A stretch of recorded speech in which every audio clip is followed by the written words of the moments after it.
And you were selling tickets to the Sam Houston Coliseum. It was an indoor arena located in Houston, Texas, 801 Damn right. Bagby Street. Now, this arena was opened in November 1937 and had a capacity of 9,200 folks. Let me tell you something, mister. I grew up 100 miles down from there in Edna, Texas. When I changed the channel, 7 or 8 years old, that smoke-filled Coliseum, it just resonated with me and it caught me.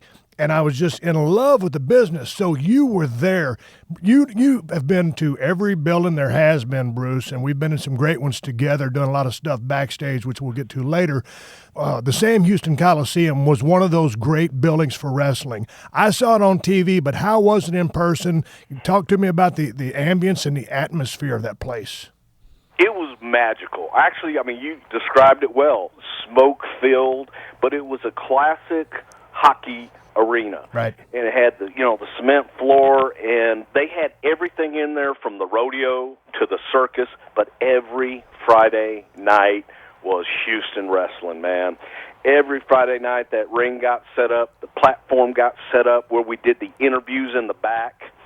So you had a platform that was raised up, and it had a backdrop that said Houston Wrestling with Channel 39, and Paul would come out and do interviews with the boys, promoting next week's show.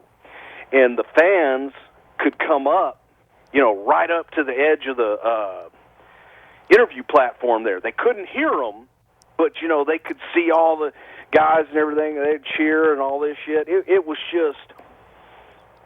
magical as a kid. I mean, it was the greatest thing in the world to me. I mean, my dream as a kid was to one day grow up and be able to promote Houston wrestling, and that was the goal. But it was one of those old arenas that you could feel.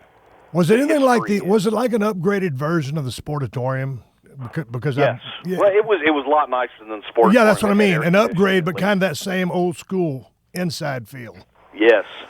That it had to have that smell to it. Because when I watched Houston wrestling back in the day, I mean, I was just a punk kid, 7 or 8 years old, didn't know what the fuck was going on, just that I loved those two guys fighting for that championship belt. I could see the cigarette smoke. Everybody used to smoke back in. You could only see about the second or third row. But it's almost like these days when I go back to those memories, I know the smell, I know what that mat smelled like, and I know what that atmosphere felt like. And that was money. That was pro wrestling. Around, Steve, with buckets of beer on ice in bottles. Yeah. So you'd hail the beer guy, and he'd walk over, he'd pop the top, he'd pour it in the cup and hand you the cup because he wouldn't hand you the bottle. So when shit started breaking down, people would be looking for the beer vendor because they'd reach in and grab the bottles of beer out of their buckets to throw them at the heels.